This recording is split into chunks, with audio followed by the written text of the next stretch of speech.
ജമ്മു-കാശ്മീർ നിയമസഭയുടെ രണ്ടാം ഘട്ട വോട്ടെടുപ്പ് കഴിഞ്ഞ ദിവസം അവസാനിച്ചപ്പോൾ 57% പോളിംഗ് രേഖപ്പെടുത്തിയതായിട്ടാണ് റിപ്പോർട്ടുകൾ.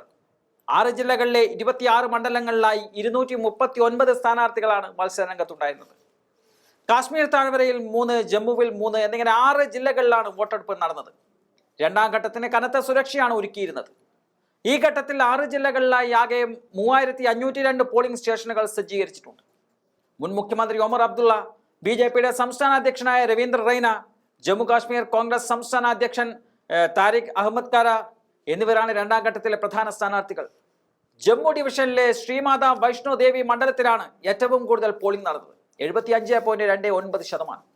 പൂഞ്ച് ഹവേലി മണ്ഡലത്തിൽ 72.71%, ഗുൽബർഗിൽ 72.19%, സുരൻകോട്ടിൽ 72.18% എന്നിങ്ങനെയാണ് മറ്റു മണ്ഡലങ്ങളിലെ പോളിംഗ് ശതമാനങ്ങൾ. ഈ തെരഞ്ഞെടുപ്പ് വേളയിൽ ചില സംഭവങ്ങൾ അരങ്ങേറിയത് വലിയ വിമർശനത്തിനിടയാക്കിയിട്ടുണ്ട്. കാശ്മീരിലെ നിയമസഭാ തെരഞ്ഞെടുപ്പ് പ്രക്രിയ പരിശോധിക്കാൻ അമേരിക്ക, നോർവേ, സിംഗപ്പൂർ തുടങ്ങിയ 16ഓളം രാജ്യങ്ങളിൽ നിന്നുള്ള നിരീക്ഷകർ എത്തിയതാണ് വിമർശനത്തിന് വഴിയൊരുക്കിയത്.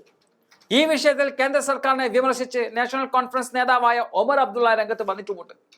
ഈ തെരഞ്ഞെടുപ്പ് രാജ്യത്തിന്റെ ആഭ്യന്തര കാര്യമാണെന്നിരിക്കെ വിദേശ പ്രതിനിധികളെ ക്ഷണിക്കുന്നതിന്റെ കാരണം എന്താണ് എന്നുള്ള ചോദ്യമാണ് ഒമർ അബ്ദുള്ള ചോദിക്കുന്നത്. എന്നാലും ഇപ്പോൾ വിഷയം ചർച്ചയായിരിക്കുകയാണ്. വിദേശ പ്രതിനിധികൾ ബൂത്തുകളിൽ എത്തിയ വീഡിയോ ഇപ്പോൾ വ്യാപകമായി പ്രചരിക്കുന്നുണ്ട്. ആ video ദൃശ്യത്തിലേക്ക്. This is your second polling booth. How is your experience? It's all good. We're very pleased to be here. Thank you. Okay, what's your name, sir?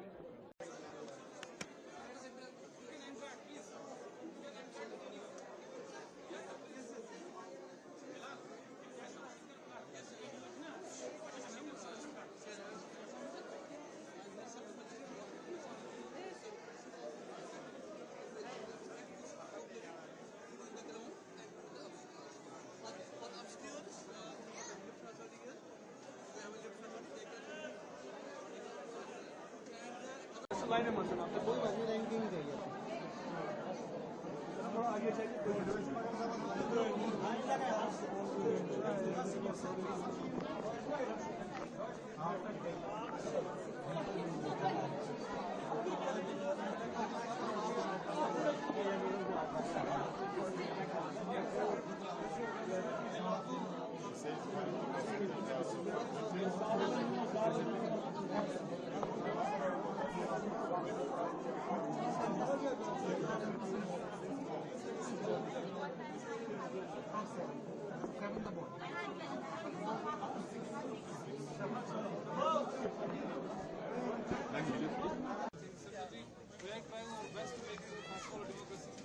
the kids also come here. We have extracurricular stuff there also.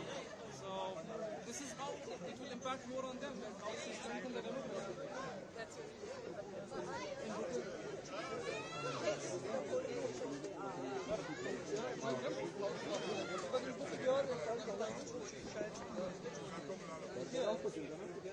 Can you come, ma'am? How we have please. What is the